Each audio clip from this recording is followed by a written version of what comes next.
Hello, my name is Jasmine Lee, and I am not your mama's astrologer. Welcome to this week. I want to keep telling you this is a divine week. This is the chocolate week. This is the sleep week. But it's just not what is being asked of us right now. And when we go through these cycles that feel like a very long time of a lot of bullshit, then it is hard to maintain the sense of optimism. Though I will say with spring here, the weather is giving us some optimism, and I also dare say some more expansion, because when the light stays brighter for longer, we're able to see through our own dark tunnels a little clearer. So there is the weather. And that's what I'm going to give you. There's the weather. This week, we have a lot playing in the sky that has to do with Mars, our fighter energy, that has to do with Saturn, our bigger life lessons, and that have to do with Pluto and Venus. So how we're transforming and how we're loving. So these planets are making impactful moves that are asking us to recommit to something, or to commit to something new, but fully. That Saturn is here, it is Monday, and Saturn is right next to the North Node. And when that happens, the North Node is our truer life path. The North Node is what we promised we'd come here to do. So if Saturn and the North Node are meeting up in the sky, there is this sense of, listen, you don't get what you want pontificating, and you don't get what you want wishing. And wishing and manifesting are very different beasts, very different indeed. So this is kind of the subject I want to really dive into today and for this week, because Saturn wants action and commitment and promises, but not just empty promises, not just, oh, well, I'm going to do this more, or I'm going to show up more. No, if we want big things, we've got to have big energy. We've got to have the follow through, and we've got to have a sequential order, because not all of us win the lottery. Not all of us enter a job and are at the top tier. Not all of us are able to just walk on stage and be the lead role. The process is what matters. And I love my sister-in-law.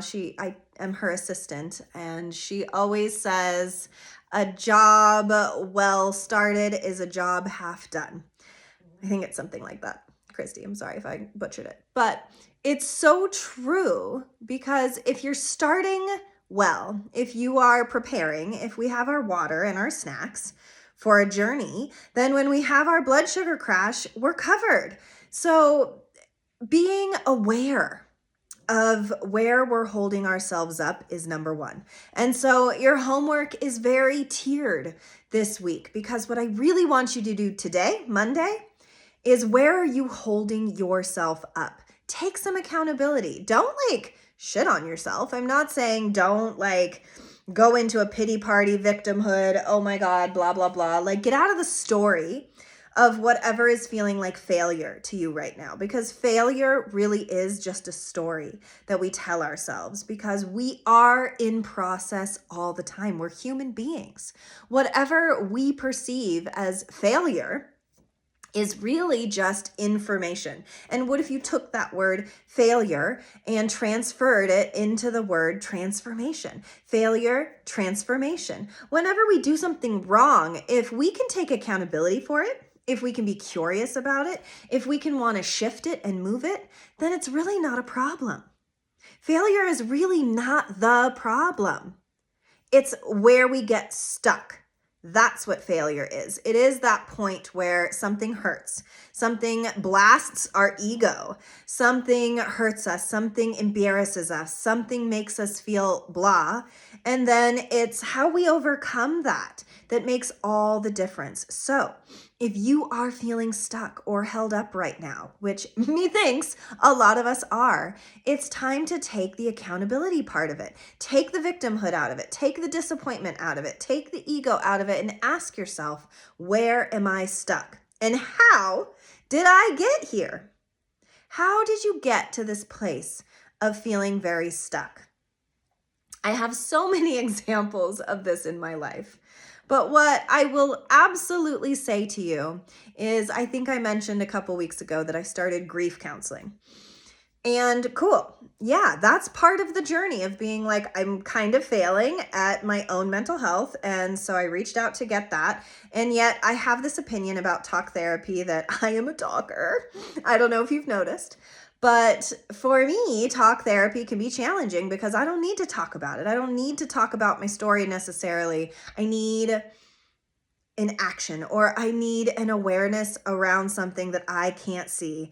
And so I have this whole laundry list, and instead of just being open, I felt that the first 2 weeks, maybe I've been a little bit closed off to it because I'm like, I'm going to have to tell a whole new person all of the things that hurt and why they hurt. And that's going to be so dumb. But it's not dumb. It's really not, because I found myself in a place where I was incredibly stuck with this cycle that I would get in of being okay and then having big crashes of sadness and melancholic behavior, and not able to notice or find the pattern as to why that's happening. So while talk therapy might not be ideal always for me, we make of it what we make of it. Right? And so I am in this place of whatever. It's going to work. It's not going to work, but I want to work. I want the work. I want to work. I want to be unstuck. So where I am stuck is in that blind spot of what is ailing me and how to exercise it out. Does this make sense? Does this sound like I've got a good handle on where I'm stuck? Not really. I mean, I know that I want to get a handle on my emotions and why I get melancholic, but do I know the body of it? No. Is it still something I can call out? Yes. So what is something that you can call yourself out for where you're feeling lost, stuck? There's no wiggle room. I feel like I've tried everything. Boy, have I had students that have said that. I've done it. Yep, I've tried it. Yep, I've tried it. And it's like, that is your stuck. If you feel like you've tried everything, if you feel like you're doing the work, and I can say that too. I am incredibly, aware of process and enjoy process. So I can say that I do try a lot.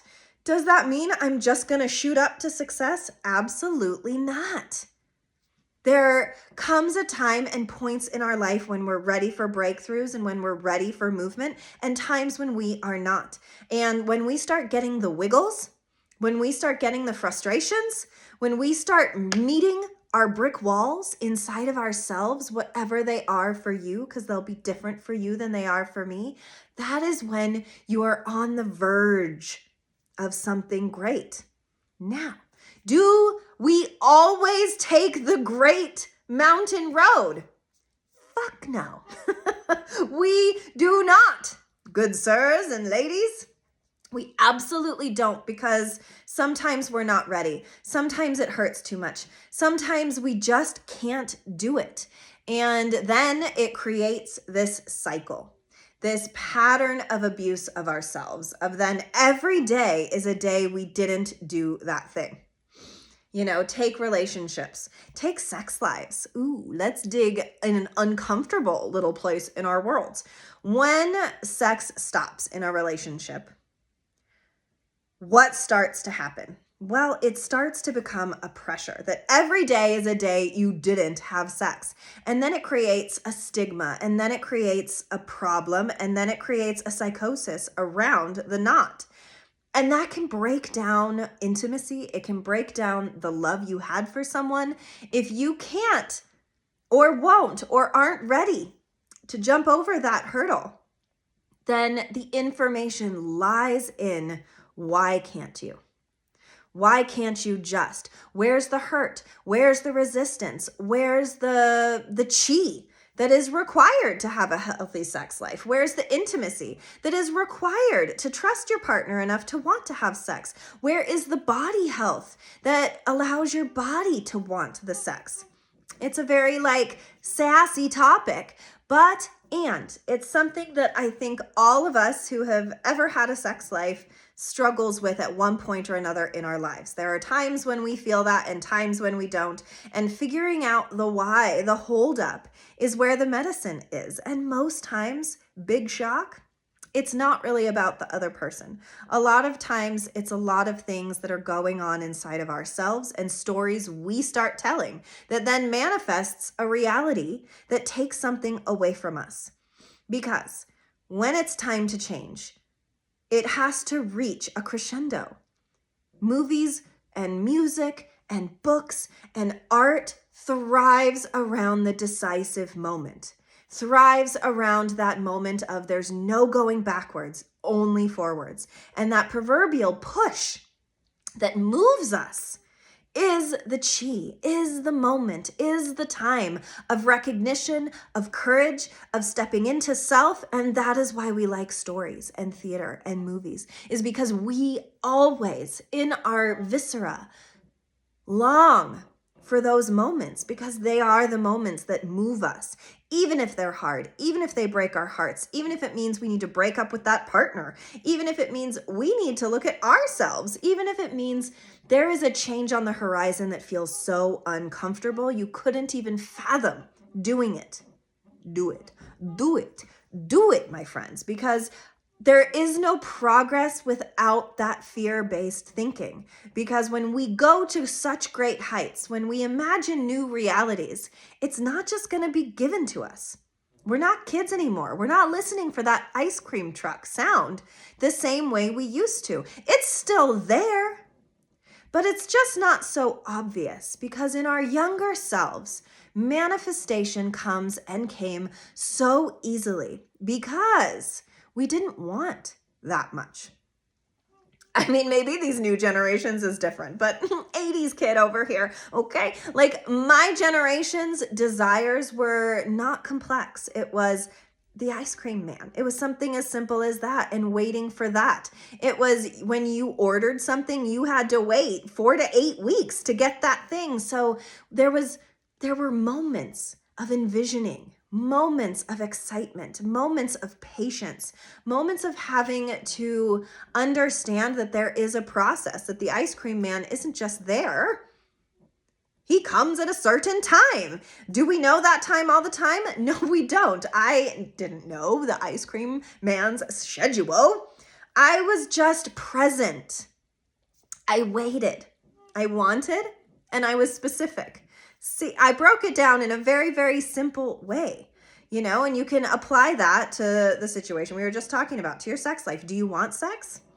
If you do, then thinking about it, then processing it, then giving it to yourself, self-love, la, la, la, and then putting yourself in an energetic state where that is what comes is so important. Process. So long-winded, all to say. And what I really want us to focus on this week is the process. Because you guys, this is not an accomplished week. This is not I get what I want week. This is not a action-reaction week. This is a what do you really want? And what are you willing to do to get it? And what are the smaller steps? Not that I want, I have, but what is the in-between I want and I have? What are the steps that need to be taken to have that? And today, Monday, with Saturn being right next to the North Node, it's a great time to ask those more simplified questions. What's the first step I'd have to take? I am a writer, so boy, do I get stuck in process. When really, and forever, what can I do to be a writer? Can you guys get what I'm about to say? Right! You want to be a writer? Right.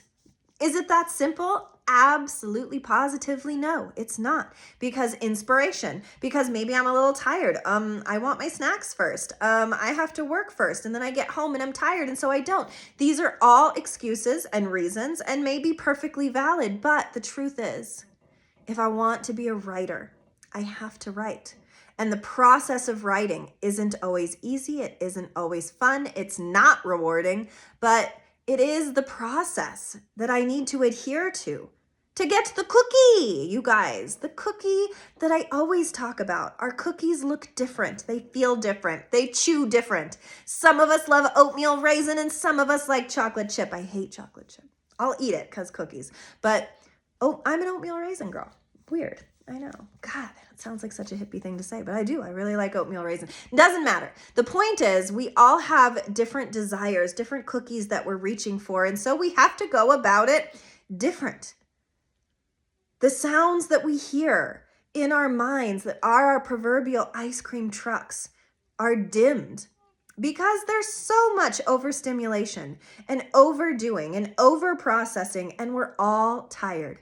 But this week is a week to get very honest and real with ourselves because Saturn is going to do that anyway.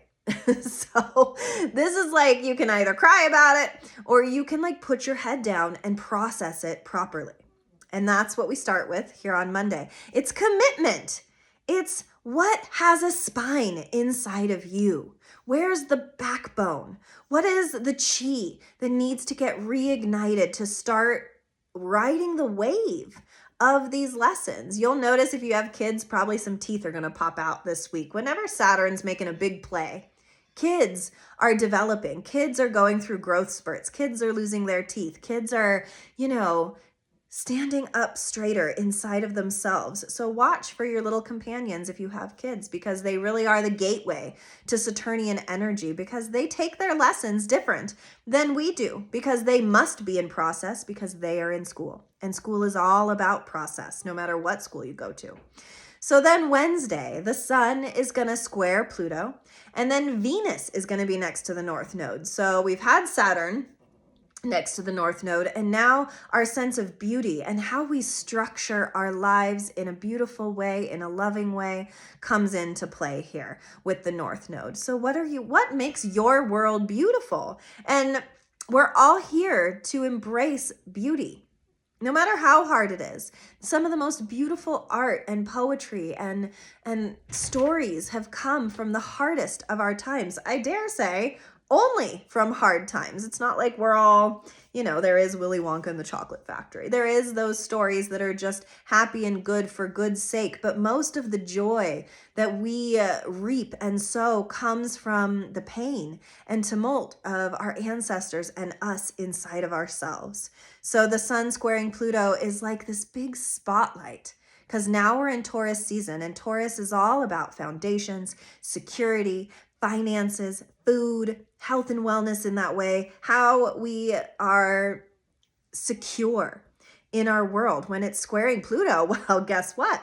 Whatever you've been doing to feel secure or healthy in your body or financially successful is up for transformation, is making a hard aspect to Pluto, is saying, listen, here are the places where that's really not a secure place anymore. So how do you let it go?